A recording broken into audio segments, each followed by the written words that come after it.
Hallelujah. It says chapter 5, verses 1 through 7. Amen. Amen. And if I may use a topic, I give you the topic this morning.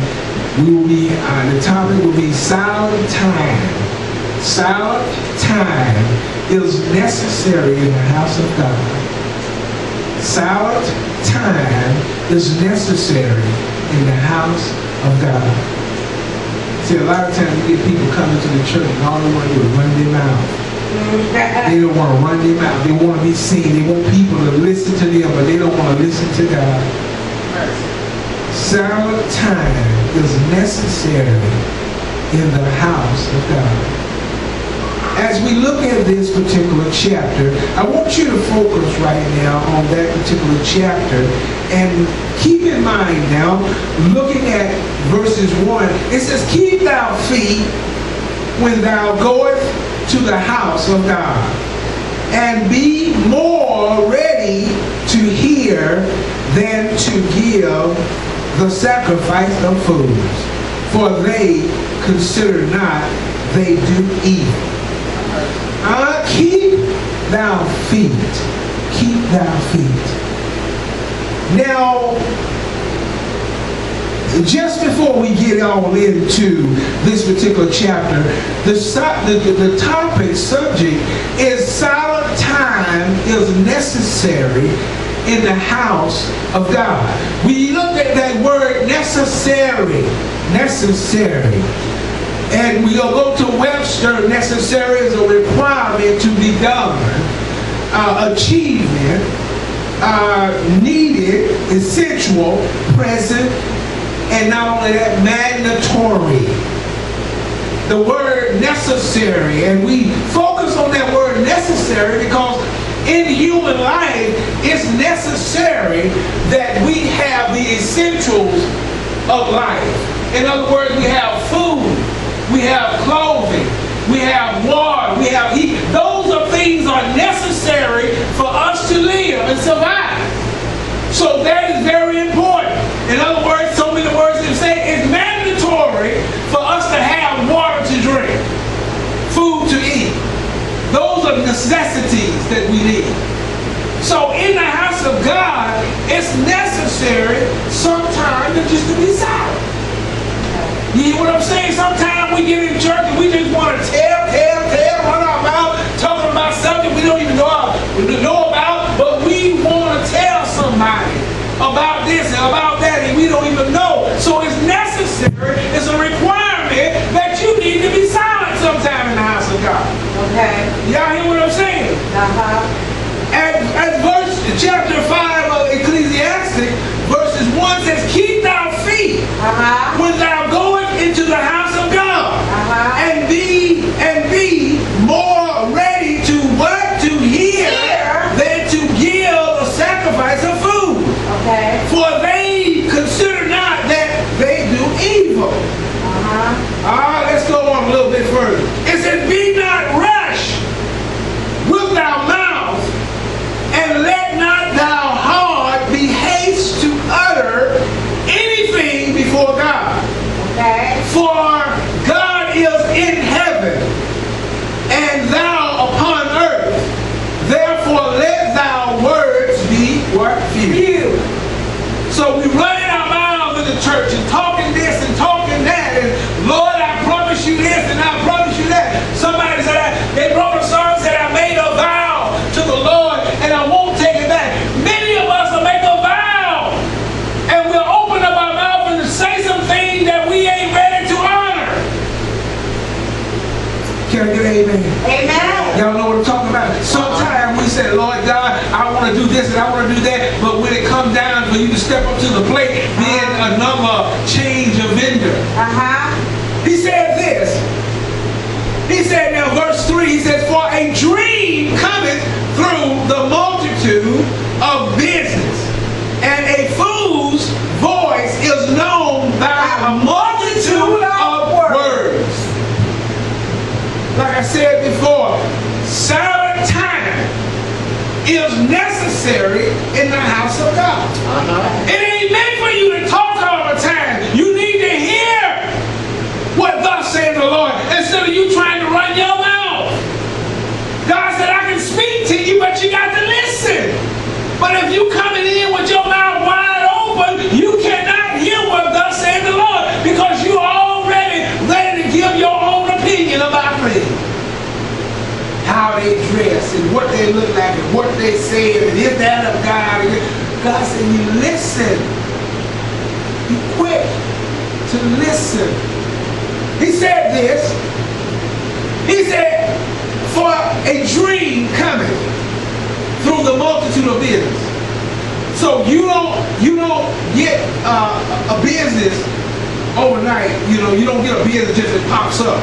Somebody, the Spirit of God have instilled something in you, gave you an idea, gave you, in other words, gave you a business idea or business plan that you can pursue after.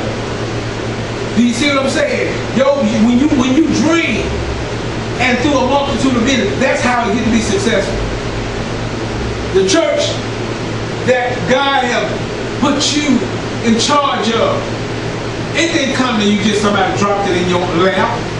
Unless God shown it to you and you pursued it and did what God wanted you to do.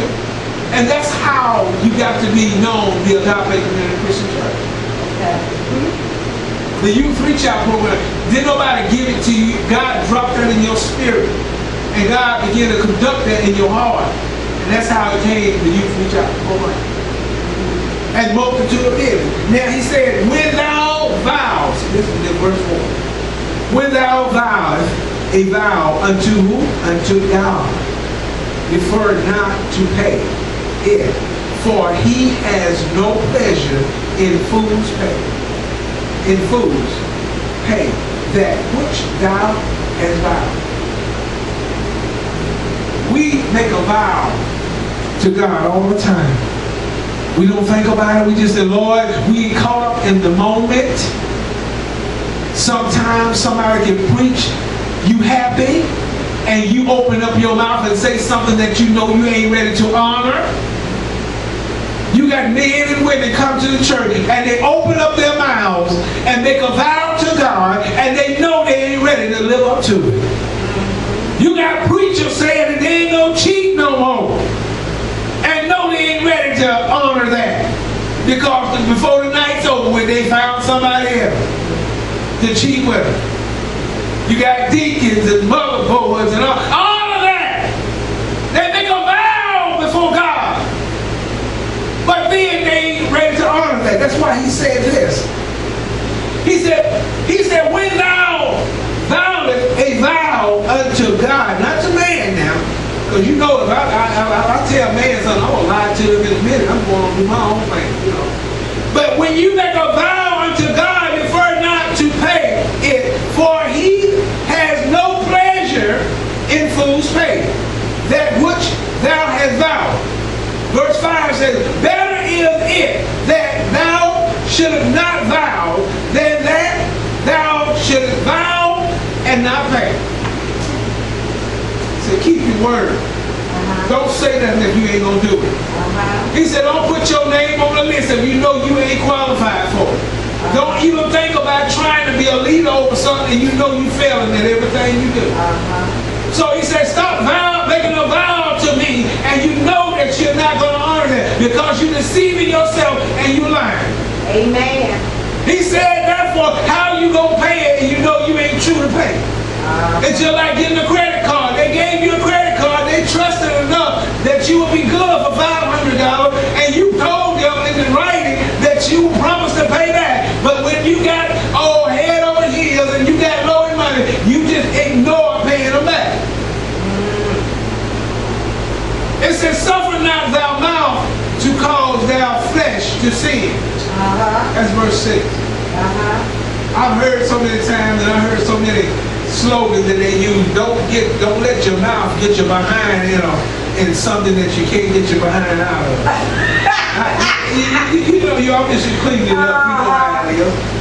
It said don't open up your mouth and you know how people do. Don't write a check you can't cash. Thank you. I like that. Don't write a check that you can't cash it.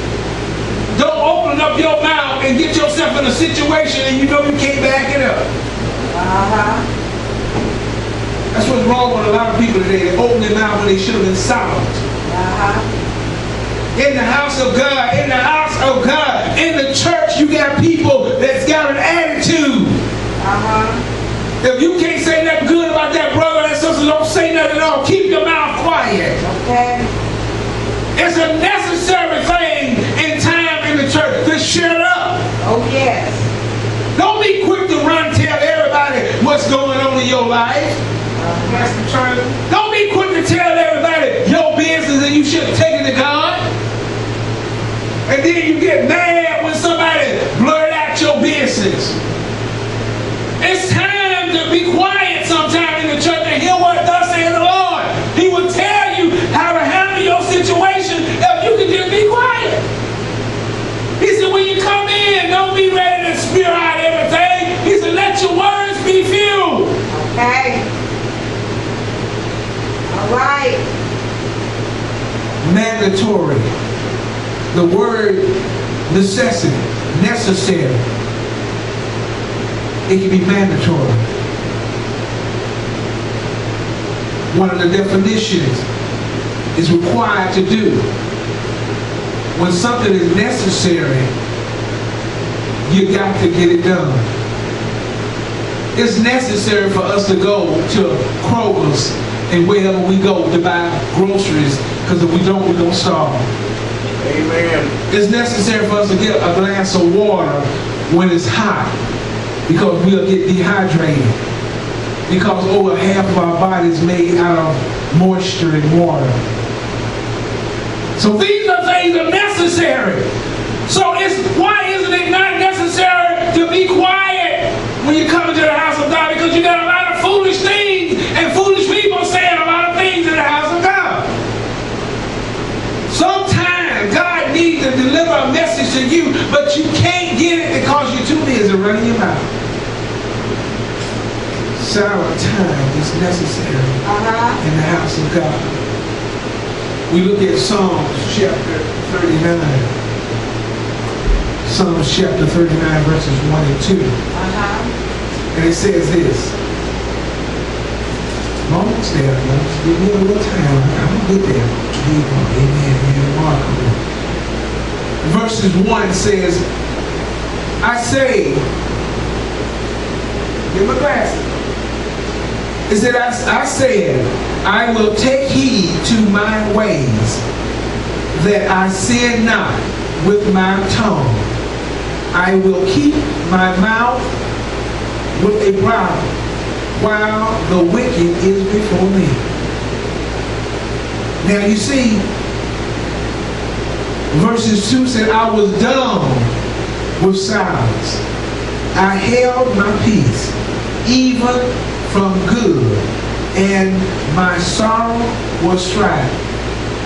Now you got to understand, it's time sometimes to shut your mouth, because you got people listening to you.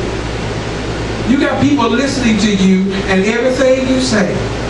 You start talking about what's going on in your household, somebody listening to you. Okay. You start talking about all the beautiful things, the pretty little things that you done bought in your house, somebody listening to you. It's at a time, he said, shut your mouth, you're talking too much. In the presence of your wicked, in the presence of a wicked before them, shut your mouth, because they looking to pull you down. And you just all hyped and excited because the Lord done bless you. And you don't understand that it ain't good to run your mouth all the time. Amen. That's true. Amen. When you get in the house of God, yeah, you can run your mouth out in the streets, and you know that people out there, they have listened to you, they have not. But when you start talking about the house of God, where everybody assembled in, and you start talking about how God bless you, don't you know the enemy sitting up in there say, oh, I'm going to try to figure out a way to pull her down. I'm going to try to figure out a way of taking her down. Keep on talking, sister. With women that's going through a hard time with their marriage, you think that the enemy ain't listening to somebody else in there, listening to your problem that you're going through. necessary in the house of God because everybody in church ain't saved. Men having a problem with their wives. You got another man sitting up there trying to figure out what he didn't do that I make him do. You got women having a problem with their husband. She said no matter what she did that I could do better. They running their mouths and talking about. You know one thing about Facebook. Facebook can be used for good or it can be used for bad. Amen. Amen. You got people airing all their laundry out on Facebook, and they in the church. Yeah. They sitting in the church talking about their pastor in the church on Facebook. If your pastor got an issue, if he got some things going on, it ain't for you to air it across Facebook. Yeah. It's time for you to keep. It's necessary that you shut your mouth. Amen. If you ain't gonna pray for him, shut up. That's it. That's it. Always talking about pastor, he don't do this, we want you to pray for him. I said it once and I said it again. If you ain't part of the solution, you part of the problem. Silent time is necessary in the house of God. In other words, it's essential. God did not give you something to say to somebody every day. Yeah. You always find these people, they got a word from the Lord. They want to prophesy on you. They want to tell you what God has showed them in a dream. They want to tell you about prosperity. God is not giving them something for you every Sunday. The message may not hit you, but it's going to hit somebody else. Amen. And you ever thought, it didn't fit me, that he wasn't talking to me. Well, you need to shut up. If the message wasn't for you, you need to shut up. But you're always ready to stick your nose in somebody else's business. It's necessary for those that love the Lord. Sometime in the book of Ecclesiastes, there's a time and a season for everything. Amen. It's a time for you to shut your mouth and start praying about situations. Always got something going on, and you wonder why the church ain't prospering.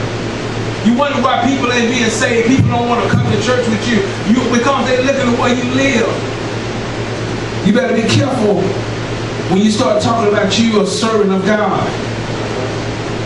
And always got something going on. You always got your mouth and somebody else did it, but then you want to know why people don't want to come to church with you. If you living around them and you can't keep your mouth shut, what you think you're doing in the church?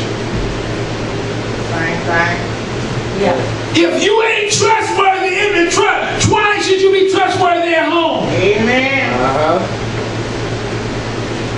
It's necessary to stop talking too much.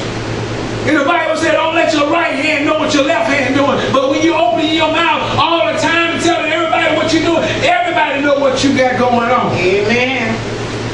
Amen. Matthew chapter 6 verses 7 says, it says, but when ye pray. This is what I like about what Jesus was speaking here. He said, but when ye pray. Thank you, Jesus. But when you pray, y'all hear me? Use not vain repetition as the heathens do. Come on. For they think that they shall be heard for the multitude, for the much speaking. Be not ye therefore like unto them, for your Father knoweth what things ye have need of before ye ask. A heathen. Repetition. I want to be seen. I come into the church. I'm dressed up from head to toe. Y'all got to listen to me because I got a story to tell you. And I mind you, I quote, it is a story. Come on now. So how can you have a testimony if you ain't never been through nothing? But I gotta be through some trial and tribulation in order for me to have a testimony. I've gotta been down in my luck, down in my spirit, so that I can come back and tell you how he brought me out Say you reached down in the market place and pulled me out one day. Yes, he did. See, I was down there in the market clay. I didn't think nobody cared for me anymore. Come on now. I didn't have nobody on my side. Yeah. But I came across the name of Jesus. And he let me know. He stuck his hand down there. And he reached down there and pulled me out. And let me know to hold your head up. It ain't time for you to bow your head down. Hold your head up. Because I'm going to take you higher than you ever been before. He said, don't be like the heathens. Come to church spoke. Y'all know what I'm talking about. Y'all got them people all, like, I hear evangelists always there, coming in there, walking around, exposing like a peacock. Oh, look at me, look at what I've done. Come on now. I heard somebody was talking earlier today about people that was hung up on titles, and if you didn't call them by their title, they had a problem with it. Then if you didn't put a doctor or an apostle or prophetess on the end of their name, then you weren't talking to them. Come on now. Say it. That's us. So much education, you're foolish. It ain't about the title that you got. The title don't mean nothing. It's about whom you serve. Amen. Silent time is necessary in the house of God. That's why he said it that's why he said in the book of Ecclesiastes, when you come into the house, don't come there all arrogant, pompous. Can't nobody tell you nothing. Ready to make a vow so everybody can see you. I am apostle something, and when I say it got to be done. Who are you? Come on now. God knows what we have need of before we even ask. Amen. It's all right to counsel people, but don't let the people counsel you. Come on. God ordained you to pray for people and pray with people. Amen. They can come and give you so much of their troubles, and you walk out with their troubles, and they walking out, and you all confused, and they confused, and there's nobody makes of it. You too busy trying to tell them about your problem, but they came to tell you about their problem. You know what I'm talking about? Sometimes you can open up your mouth to man one time too many, and you find yourself in a worse shape than you were when you first got there. Amen. It says, keep thy feet when thou going into the house of God. In other words, be respectable when you go in the house of God. Don't be quick to speak. Don't be quick to open up your mouth and tell everybody who I am, this is who I am. No. Watch as well as pray. Sometimes you go in places people don't care about what your title is. Amen. People dog you out. They don't care about you, a pastor. When they leave the church, they'll cuss worse than a sailor on the ship. You find people that way. They go to church with you, hallelujah, on Sunday, but they'll cuss so bad on Monday through the rest of the week. Oh, I know you're a pastor, but you know, when I get out of here, I got to hang with the boys. But God is the same yesterday, today, and forevermore. He don't change. Man change. And it's very important for those that are true Christians, those that do love the Lord. When you get in the house of God, be silent.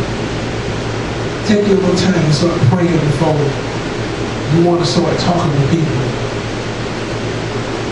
People are always ready to prophesy against you and prophesy for you. And people are, they are, in other words, gullible. They want to hear a prophecy all about them. It's sad when people get so caught up, they so caught up in themselves, they can't even think about nobody else. That's a sad situation. It's all about them. You going through some problems in your life, they going through some problems. You don't want to hear about their problem. You want them to hear about your problem. God is still God. He never changed. That's right.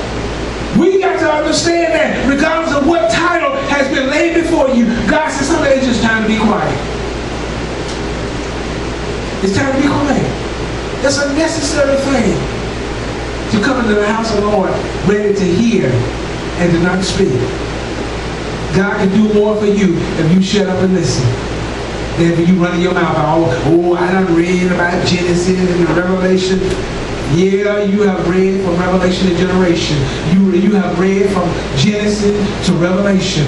But yet there's so much else that you need to know. Amen. So I tell you today, church, when you come to the house of God, be quick to hear and to not speak. Listen to what thus says the Lord to you. Because the message He got for you may not be the message He got for somebody else. That's true. I want to thank God for the word today. Amen. I want to thank God that He's teaching us yet now